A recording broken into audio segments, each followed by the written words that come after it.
Andrew. Thanks, Joe. Good to see you again after 6 years. I went to grad school here, and I remember seminars in this room. I'm so happy to be back.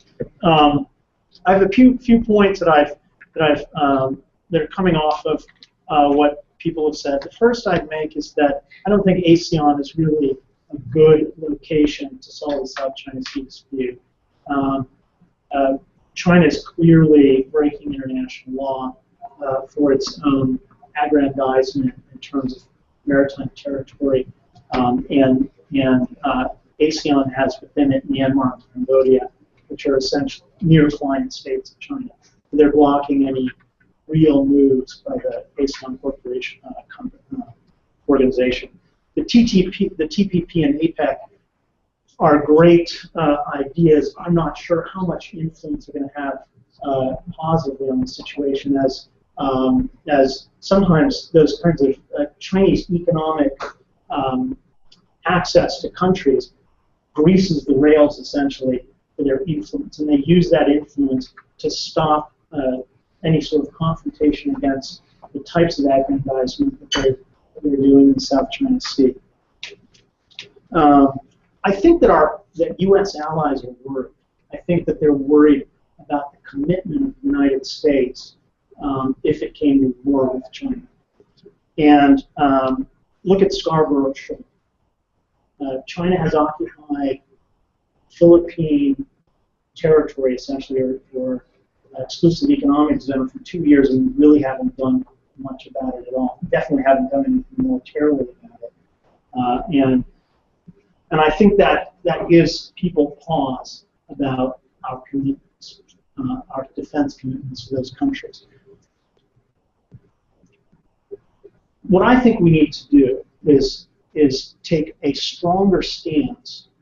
Or what the United States should do is take a stronger stance in terms of its bilateral treaties. I think we should go beyond a bilateral treaty and have a strong multilateral defense treaty in Asia. I think that we should include Japan.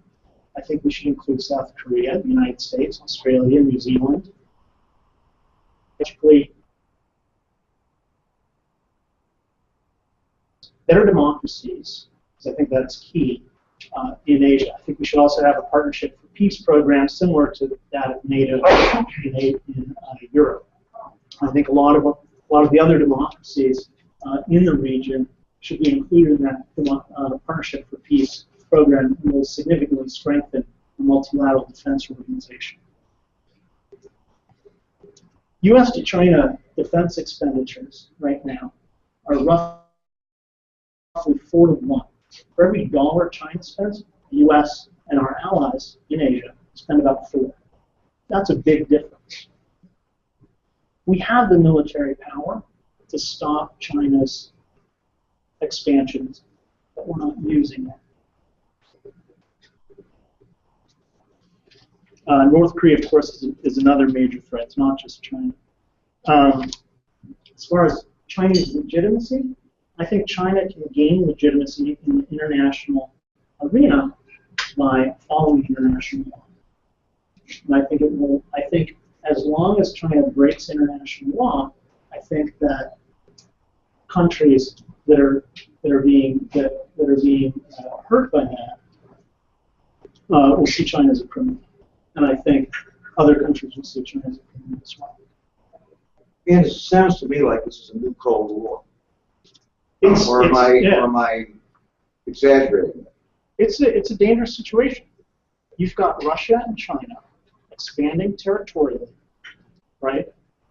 And with military force, because China is using its navy against these small countries, and it's a very dangerous situation. So we're going to surround them with military alliances, right? I think we should have a strong democratic military alliance, just as we do in Europe.